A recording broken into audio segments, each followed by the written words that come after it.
dito sa DepEd po, yung mga projects po natin sa ating mga eskwelahan po. Opo, ang kanilang talagang gusto ay matuloy-tuloy at mapaganda pa yung maganda na nangyayari sa Pasay. Hindi lang, tingnan niyo po yung ating mga buildings.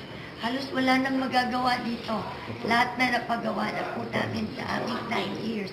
Na dati-dati ground floor lang and we don't have room for expansion except vertically. Wala tayong lote. Kaya po, pansinin yung mga projects namin, mga tiga-apat na palapag na buildings nang sa ganun mas maraming ma-accommodate ng mga bata.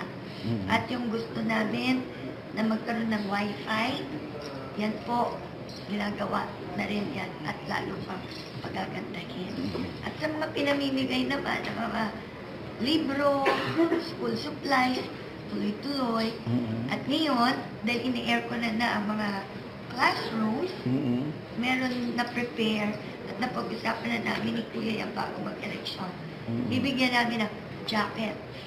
Jacket. Dahil giginawin na ang mga bata.